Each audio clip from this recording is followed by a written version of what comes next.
أعوذ بالله من الشيطان اللعين الرجيم. بسم الله الرحمن الرحيم. رب اشرح لي صدري ويسر لي أمري واحلل عقدة من لساني يفقه قولي. رب صل على محمد وآل محمد. اللهم صل على محمد وآل محمد. Brothers and sisters, respected scholar Sayyid al-Musawi, Assalamu alaikum wa rahmatullahi wa barakatuh.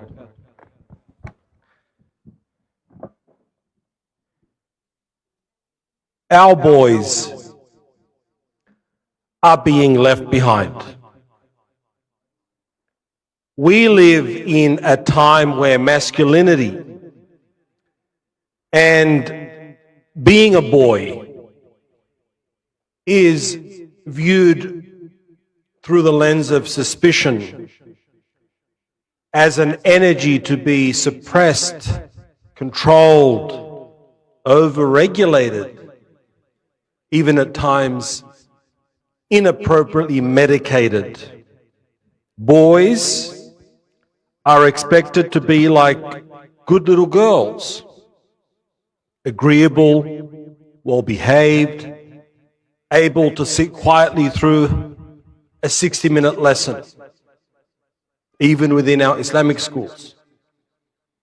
And when our boys do not fit this mold, the first response is often to rush to a label, to a diagnosis, sometimes for the prescription pad. We have lost sight of the fundamental reality that boys are different to girls by design. They love challenges. They love to take risks. They are meant to push the envelope.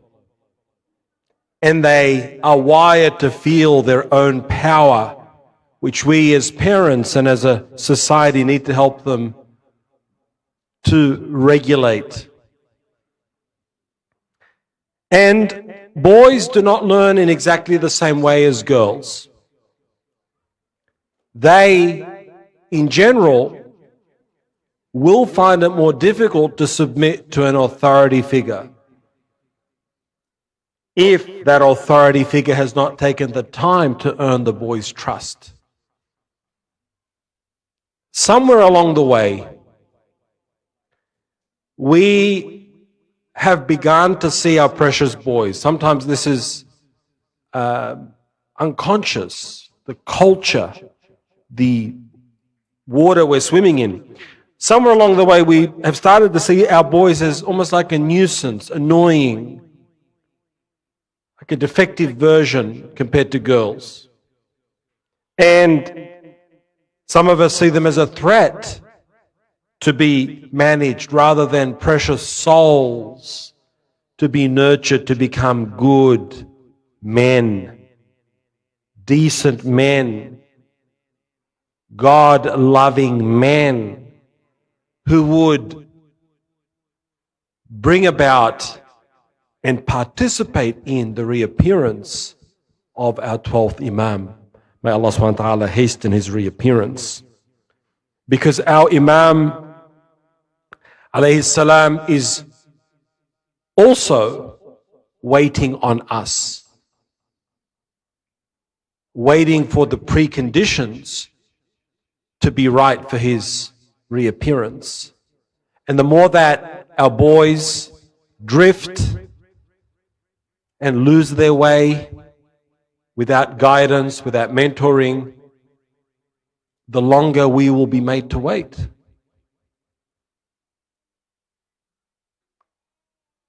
There is a war being waged against boys, some of it invisible in the current culture that wants to label everything to do with masculinity as toxic. And other threats are more visible. The rise of, I don't want to use the P word, bad pictures and videos that hijack the minds of young men and rob them of their most precious resource, their masculine energy. Now, the greatest protection our boys have against these threats is not to be lectured, to be scolded, to be reprimanded, to be punished, to be labeled, to be put on detention and red cards and blue cards and yellow cards. No. The greatest protection our boys have against these threats is our love and our care for them, our connection with them, our relationship with them, our ability to be delighted by our sons, their boisterousness, their energy, their love of the outdoors, their love of taking risks, their love of feeling their power. That sense of delight when you look at your son, whether you're a mother or a father. Luqman the wise, alayhi salam, gives us a model from the Quran of how a father, but this can also apply to a mother, of how a father should engage with his son. Bismillahir Rahmanir Rahim. وَإِذْ قَالَ لُقْمَانُ لِابْنِهِ وَهُوَ يَعِظُهُ يَا بُنَيَّ لَا تُشْرِكْ بِاللَّهِ إِنَّ الشِّرْكَ لَظُلْمٌ عَظِيمٌ. Remember when Luqman said to his son while instructing him, he was instructing him. He was taking the time to sit with him and talk to him. He wasn't rushed. O my son, do not associate partners with Allah. Indeed, associating partners with Him is a great injustice. Great injustice against who? Against yourself, my son. وَهُوَ يَعِظُهُ, while he was instructing him, taking the time, often with our boys, because we are not giving the time and the attention, we take shortcuts, we give a reprimand, we give a criticism, we show them that we are upset with them, because that doesn't take as much time as actually sitting there, nurturing, building a connection. Luqman is teaching us that our sons need mentoring, guidance, instruction. They are precious, our boys. They require a relationship. Rules without connection leads to rebellion.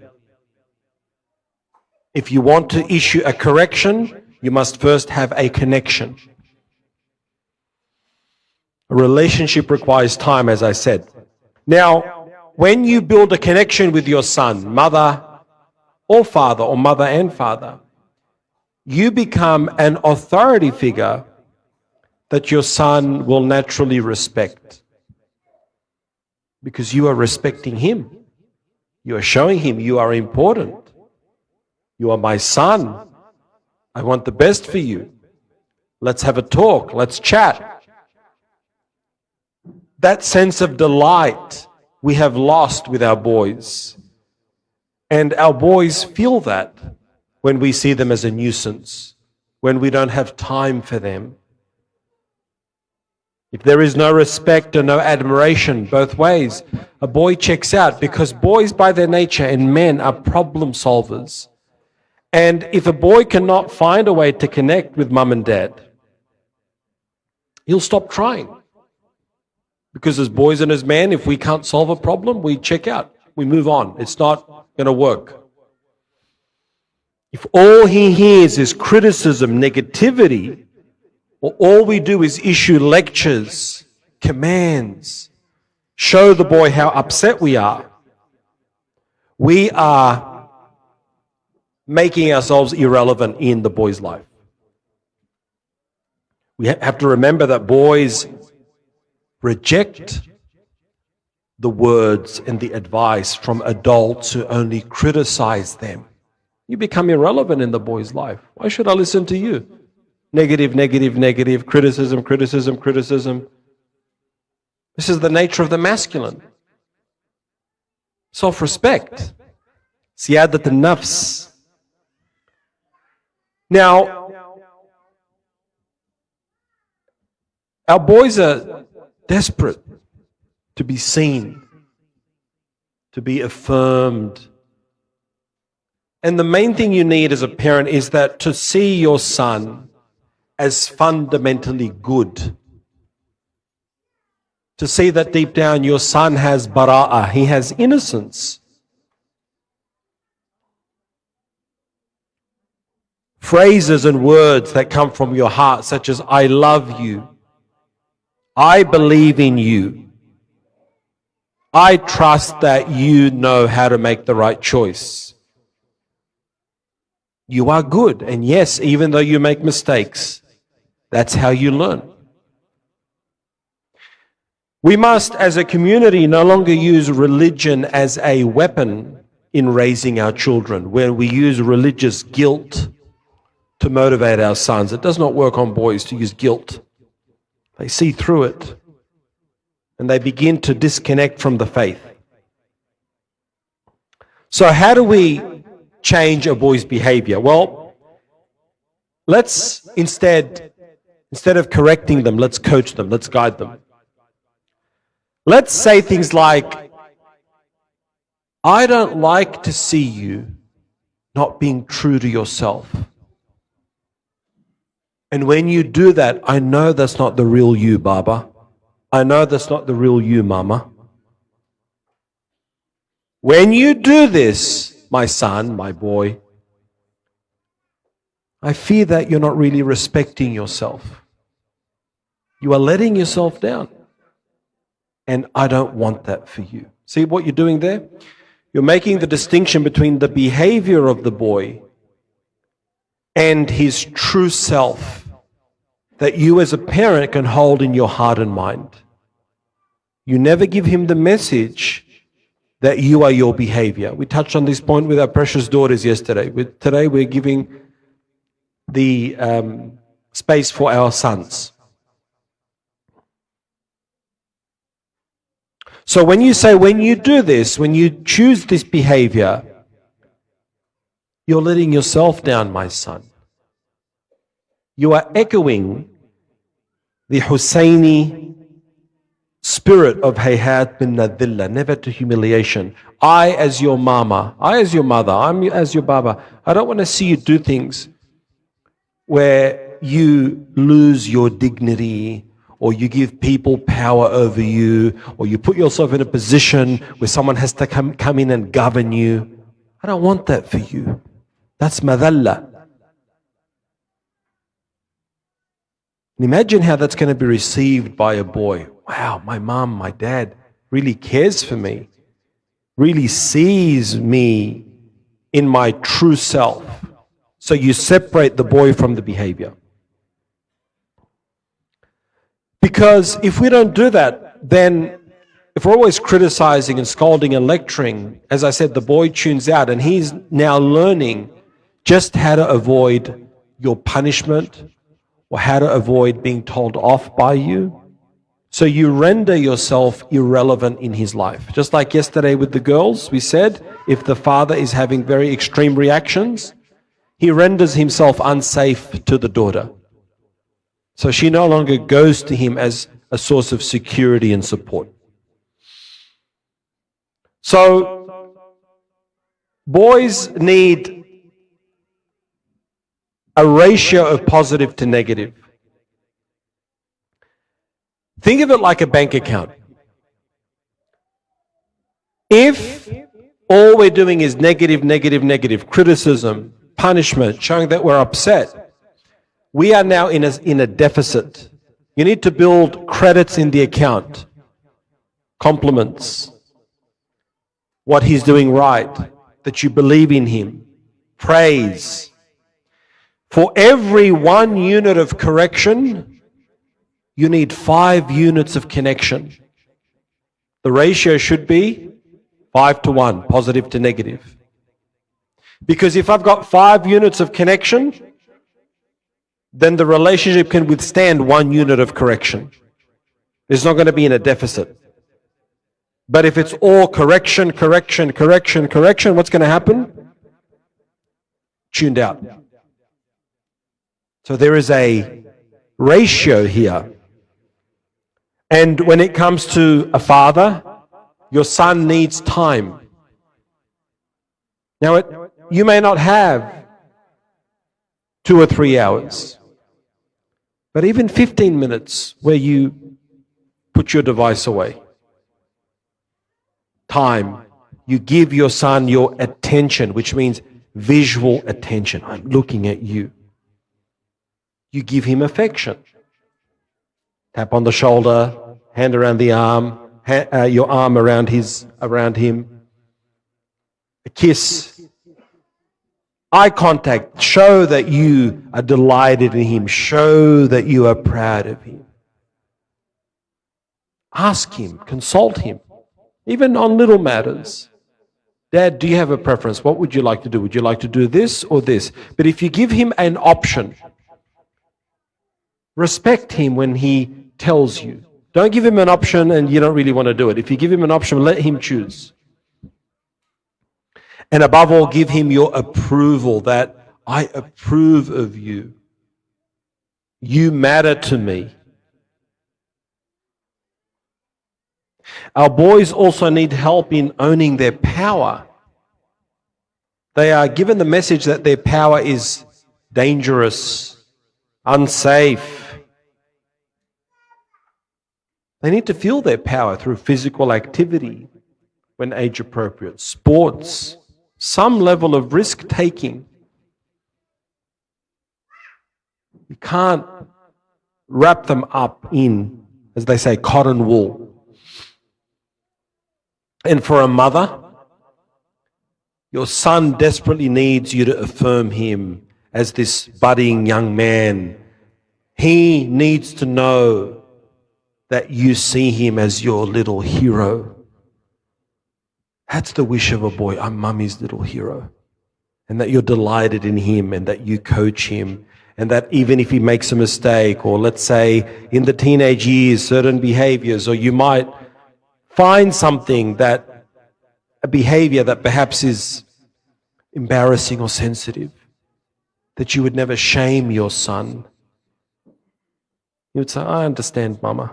There are temptations in this world.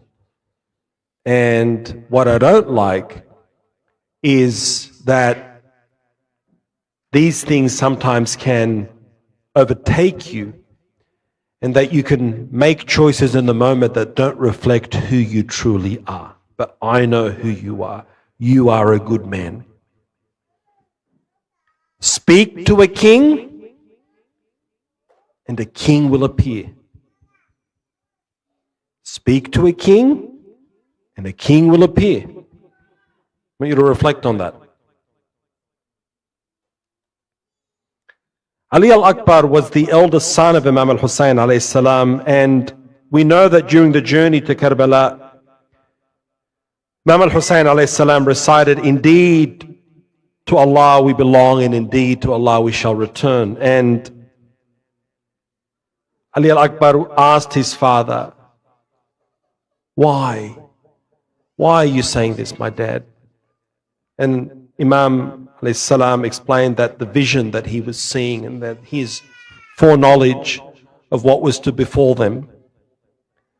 And Ali al-Akbar responded, are we not upon the truth, Baba? Think about the relationship that the Imam alayhi salam had nurtured with his son, for his son to have this level of wisdom and conviction. Are we not upon the truth? Ali al-Akbar's response suggests a relationship built on truth, mercy, trust, deep connection, conversation, mentoring. Sayyidah Zainab alayhi salam shows us that the spirit of Karbala, as it relates to sons, was not carried by the fathers alone, but also by the mothers. when she put forward her sons, Aun and Muhammad, these young men of the Prophet's household, these young men, boys, young men, who were cultivated just like a gardener cultivates his plants within the prophetic house. This is what we should aspire to.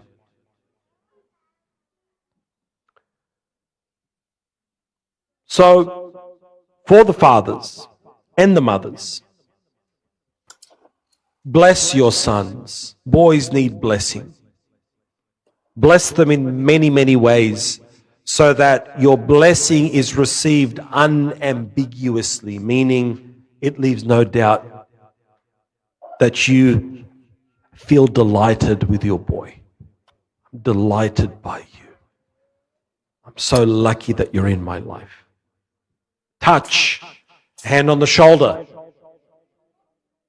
A touch that is not withheld by you, especially as a father. Touch. A high five, a fist bump, a kiss. Words said aloud, not assumed. Let's not be stingy with our boys. I love you. This is to the dads. I believe in you. Mums and dads, as the boys get older, and you do not want to just keep imposing consequences on them, getting them into trouble and punishment, ask them, well, Mama, well, Baba, I'm not happy with that. I know that you know that that wasn't the most appropriate thing to do. What do you think should be the consequence? What do you think should be a fair consequence? Ask him. You know what I found with kids? Because I do a lot of coaching with kids. Often, they will give a consequence that maybe you think that's too harsh. But invite them into the dialogue. Well, what do you think would be fair? Given that you understand that what happened, that was not the most appropriate choice you made. The other thing we must avoid with our boys, and we have to link this discussion to the reappearance of our Imam, alayhi salam. Because if we are producing generation after generation of young men that lack internal purpose, feel like they're drifting, how are we going to reach a point where there are enough conscious souls on this earth for the Imam to reappear and that his victory would be guaranteed? So, never, ever, ever shame your son in public. Never shame him in general, but especially not in public in front of others. Never call your son derogatory names. We know in our religion, if a son is named Muhammad, for example, that you should not call him derogatory names, because out of respect for Rasulullah sallallahu alaihi wasallam. But that principle stands whatever your son's name is. You know why? Because he is a creation of Allah, and Allah subhanahu wa ta'ala says in the Quran, وَلَقَدْ كَرَّمْنَا بَنِي آدَمَ, and we have honored the sons of Adam. This is an honored creation. Do not use foul language. Do not belittle. Sometimes culturally we have certain alfaz, certain words we use that are not pleasing to Allah. Let's put it that way. We could also say that they are derogatory, they lack culture. If you use words like that, it actually doesn't look good on you. It doesn't reflect well on you. It's not good etiquette, but ultimately it displeases Allah subhanahu wa ta'ala because this is His creation. Hayhat min al-dhillah, never to humiliation. Imam al-Husayni alayhi salam said these words as the foundational motif of Karbala.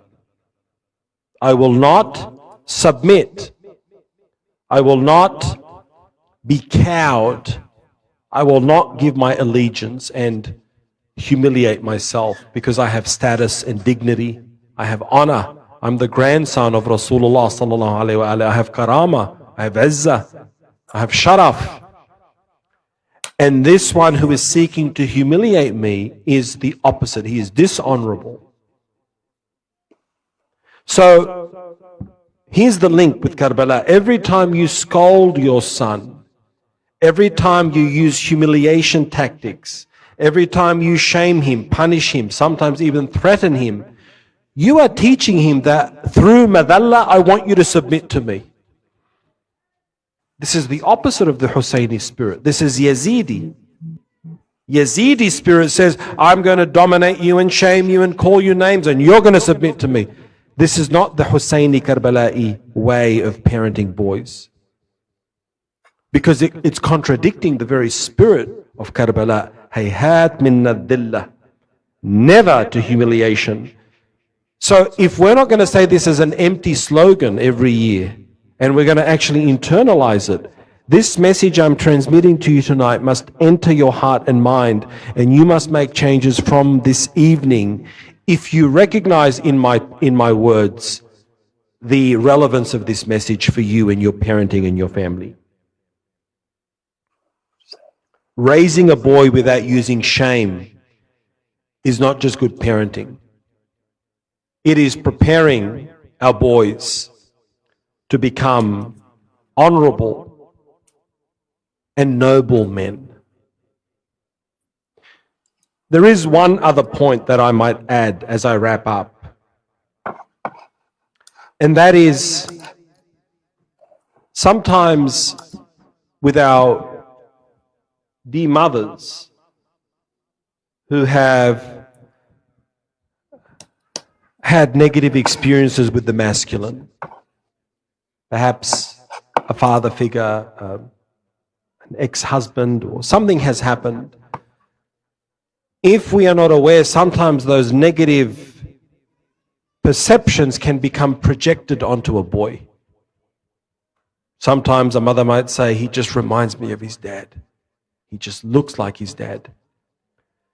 And the psychology that can take over very automatically, if we're not aware of it, is we begin to relate to the boy based on a projection of some past figure in our life. So this is also something that is important, that we do not want to do an injustice to ourselves or our sons if we've had negative experiences with the masculine. So cherish your boys. Affirm them, praise them, show them delight. And shun the Yazidi spirit, which seeks to use condemnation, punishment, psychological warfare, shame tactics, which ultimately is grounded in the Iblisian system, which seeks to undermine both healthy femininity and healthy masculinity, owing to its adversarial stance, envy and hatred against the sons of Adam.